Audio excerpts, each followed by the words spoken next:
Tonight on Southwest Local News.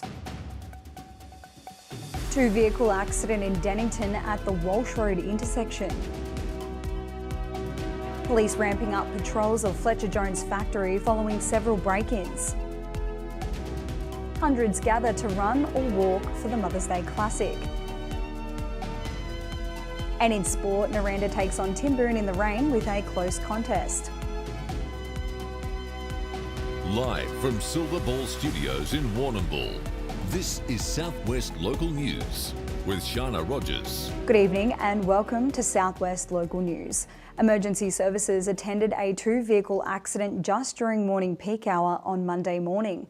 All services attended the intersection of Caramit and Walsh Road just after 8:30 a.m. Crews arrived to the scene where no one was trapped. According to Ambulance Victoria, paramedics attended the patients and they were assessed at the scene with no serious injuries. A man in his 30s was lucky to escape with minor injuries after rolling his vehicle in Dennington, Illua early Sunday morning. Emergency services responded to a 000 call to the intersection of Princess Highway and Cons Lane just after 1:30 a.m. According to the police, a Holden Astra had lost control, crashed and flipped before the sole occupant was assisted by CFA, SES and Ambulance Victoria. The 32-year-old man from Churchill was out of the vehicle on arrival of police and had somewhat minor injuries considering the crash. Warrnambool's police will ramp up patrols around the iconic Fletcher Jones factory site as trespassers, squatters and vandals continue to access parts of the building. Over the past few months, there has been dozens of security breaches at the site, causing those who work at either the business centre or for the site's owner directly to fear for their safety. In recent weeks, there has been people living in corners of the unstable middle section of the site, going to such lengths as running heaters, microwaves and music players. There's also been people caught doing drugs and defacing the walls with offensive messaging.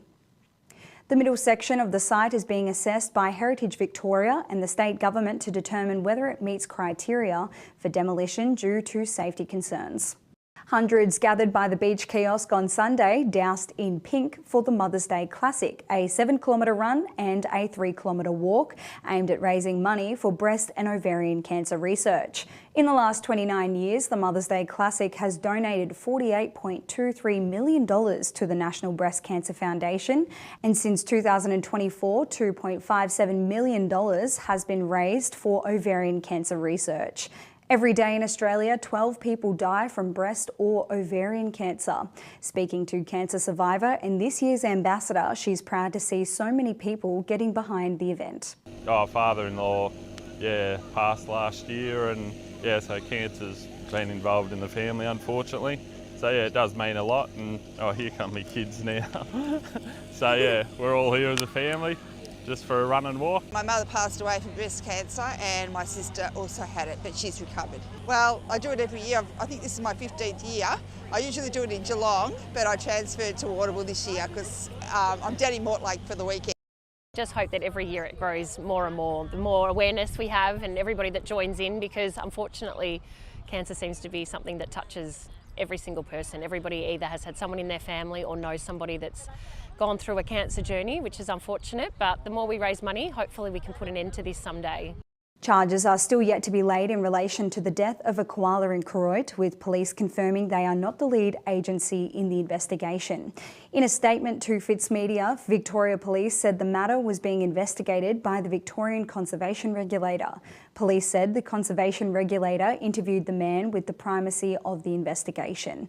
A spokesperson from the Conservation Regulator said its investigation was progressing, but no charges have been laid at this time. The incident involved a vehicle allegedly being used to drag a koala along a roadway in Koroit on March the 25th. The koala died from its injuries. A person of interest was interviewed in relation to the incident at the time. Warrnambool Multicultural Association President Daisy Yee has taken part in an important networking exercise. Ms Yee attended the 2026 Chinese Australian Community Leaders Summit in Canberra. She was one of 25 community leaders from across the country who attended. These leaders came from fields such as health, education, business and community development. As part of the summit, Miss Yee got to meet the Governor-General of Australia, Sam Moyston. Southwest Dairy Ladies Luncheon has used the occasion of the Warrnambool Mate Racing Carnival to name a special keynote speaker for 2026. Melbourne Cup winning jockey Michelle Payne has been named for the keynote speaker role. Payne shot to fame in 2015 when she became the first woman jockey to win Australia's biggest race. The Southwest Dairy Ladies Luncheon will be held on August the 13th at Deakin University in Warrnambool. Winter is coming and so is a popular Warrnambool event. The annual Warrnambool Solstice Search Party will return to Lake Patobe on June the 20th. The event has plenty planned to keep the attendees warm. Features of the night will include live music, a train mural, dancing and a silent disco. A standout will be an installation of neon light sculptures throughout the event alongside projections from One Day Studios. May continues to be an important time for those suffering at the hands of domestic violence. May has the official title of Family Violence Prevention, with the aim to highlight the support available for victims and survivors. Already, National Domestic Violence Remembrance Day was held on May the 6th, while today is Are You Safe at Home Day. Candlelight vigils are being held during the month, while resources are being steered towards getting out the message family violence is not acceptable. Money continues to be found to install infrastructure for one of Warrnambool's key growth areas. In its 2026-2027 draft budget, Warrnambool City Council will source a $3 million loan for the Wollaston Road project. This money will be borrowed by Council and will help complete the project. The project is aimed at ensuring the correct infrastructure is in place, such as footpaths, roundabouts, lighting and bike lanes, to cater for the continuing spike in the population of the area as more houses are being built. The state government's approval of a gas field project in the Otway Basin has drawn criticism from Friends of the Earth. The project is scheduled to start supplying gas from 2028 and will drill 9 kilometres off the coast of Peterborough and Port Campbell. Friends of the Earth says the new gas project would jeopardise Victoria's ambitious emissions reduction targets and fly in the face of the scientific consensus against new fossil fuel projects. It is urging participation in community consultation, which will commence from May the 27th and includes local drop-in sessions in Portland, Warrnambool and Peterborough. A partnership between Moyne and Warrnambool City Council will again give young people the chance to have their voice heard. Applications are now open for the Youth Advisory Board. Residents of Moyne and Warrnambool aged 16 to 25 are invited to apply. Members chosen will meet monthly and work directly with council and representatives and contribute to decisions on issues that matter to them and their communities. Last year, members were invited to have their say on a range of projects such as the Corot Youth Space, the Moyne Aquatic Strategy, the Active Warrnambool Strategy, the programming for this year's Lighthouse Theatre shows. That's all in general news, and after the break, we'll return with sport and weather. Back shortly.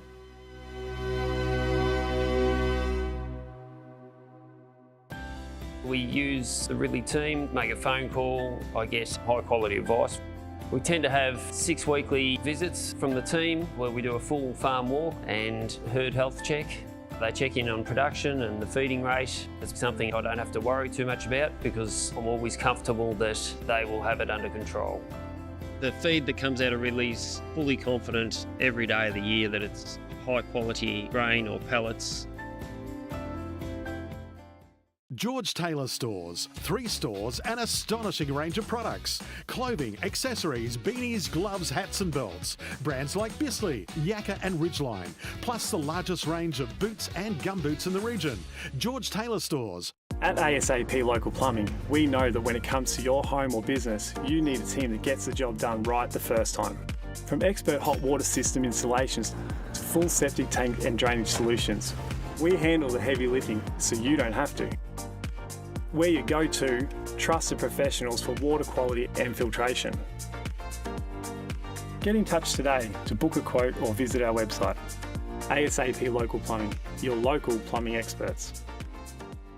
B Furniture Plus now stock a range of adjustable beds. They have mobility aids to help you live your life to the fullest and lift chairs for the best in comfort.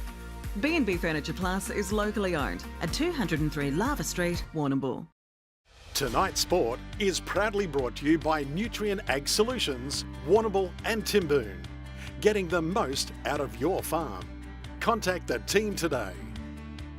Welcome back. The tough trip to Timboon has been successfully navigated by Naranda. The Blues took on the Demons on Saturday in what turned out to be a close encounter. Naranda started well and led by 24 points at three-quarter time, but the home team came back hard with 7 scoring shots to 2 in the final quarter. But the Blues were good enough to hold on, winning by 9 points. Yeah, they've improved a lot, Walks. That was a pretty tough game. There was a sort of period there in the last quarter I thought we were going to lose, so it's a pretty good contest. We've had a few weeks in a row now, so... Yeah, well, it's only going to hold you in good stead. Obviously, you got a couple of injuries. I think Braden hurt himself, did he? And Brock Neal? Yeah, I don't know what Brock done, but Harko hurt his hammy, and, you know, we lost Dylan Lees last week, so we've still got a few to come back in. So just managing all that at the moment, but it's just good to get a win, I suppose, and move forward. No, that's it. Obviously, Harding into that side helps your forward structure as well. Yeah, he's just a presence up forward. Today, I think we just kicked it to him and he marked everything, and he kicked pretty straight. What did we kick? 12-5, and he probably kicked 6 or 7 of them, and I don't think he kicked many points either. No, he didn't. But no, good win. You're building nicely. You normally leave your run a bit late, but you're starting it early this year, you blokes, which is good. Yeah, just trying to bank a few early. Last year we lost too many games and we made it pretty hard. We don't want to finish outside the top 3. We're still good enough to win it, so we all know it, so we just got to get going a bit earlier. No worries, Jeremy. Thank you very much. Well done on the victory. Timboon Demons put up a strong fight on Saturday in Warrnambool District A-grade netball. The Demons went into the game against Naranda without a win in its first 4 rounds, while the Blues were undefeated. The Blues jumped to a 7-goal lead at quarter time and a big win was at hand, but the Demons fought back, winning the second quarter by a goal. The Blues pulled away to win by 15 goals in a hard-fought contest. 200 gamer here. How do you feel? Yeah, good. Like normal, I think. Yeah, that's it. How many years have you played at Naranda for? Oh gosh, from juniors. If you're counting juniors, I'm not sure, but 10 in A grade. Yeah, I mean, I know I'm putting you on the spot right now, but you've played under a lot of exceptional coaches. But who would be the fan favourite? Oh, that is hard, and without throwing anyone under the bus. And I think Steph would have me if I didn't say her. But no, I have had some amazing coaches and learnt off so many of them. But Steph will always have a little sweet spot in my heart. Yeah, so absolutely. We were talking about Steph quite a bit on the sidelines today. Obviously she's not here today, so you guys got thrown in the deep end with coaching and leading this team. You and Maddie done such an exceptional job today. How did it feel out there without the big girl? It's weird, it's different. You actually don't realise how much you miss her presence. She is such a big pivotal, not even coach but player for us. So, and yeah, I think we definitely missed her voice and her direction out there today, but got the job done for her. So. Southwest Exports Hugh McCluggage and Sam Walsh played starring roles for their teams in round 9 for the AFL action. McCluggage's Brisbane Lions hosted Walsh's Carlton on Friday night at the Gabba. The Lions dominated the early part of the game, opening up a 7-goal lead before the Blues fought back to lose by just 11 points. Walsh's 29 possessions and McCluggage's 25 had their pair in the top 5 ball winners for the game. While it was the Lions' 6th win of the season, the Blues remain anchored on just 1 after 9 rounds. Finally, in horse racing, Warrnambool trainer Shane Jackson was named Trainer of the Year for May Racing Carnival after notching up the most wins across the 3 days. Jackson finished the week with 4 wins, just 1 ahead of Adam Chambers and fellow local Tom Dabenig. Rounding out the list of trainers with the most wins was Kieran Marr, John Leake and Warrnambool's Simon Wild and Aaron Purcell, all with 2 wins each. The highlight of the week for Jackson was Wednesday, with 2 winners earning the stable a double. That's all in sport today. In Warrnambool, clouds are clearing with a top of 19 degrees and light winds for most of the day. After the break, we'll go through the forecast for the whole region. Back soon.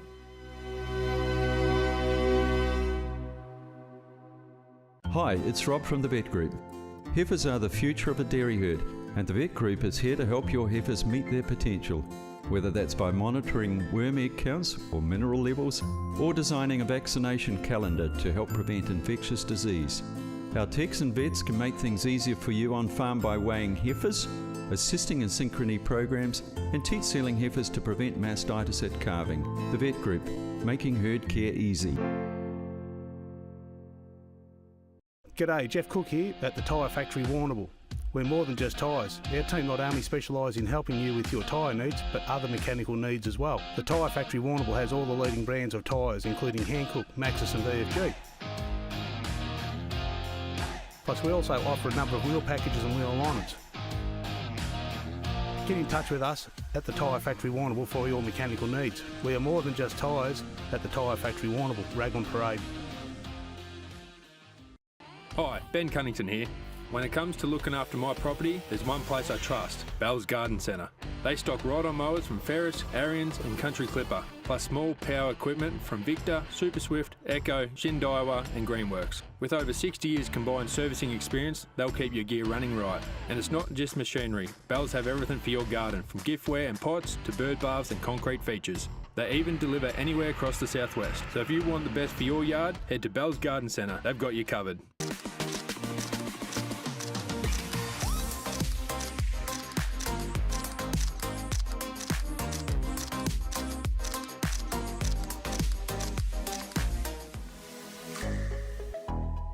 Tonight's weather report is proudly brought to you by Anchor Point Retirement Village. New homes are being built now. Book a tour today. Welcome back. Today around the southwest, cloud is clearing with a foggy start for the rest of the week, expecting a sunny afternoon for the rest of the day and light winds to complement.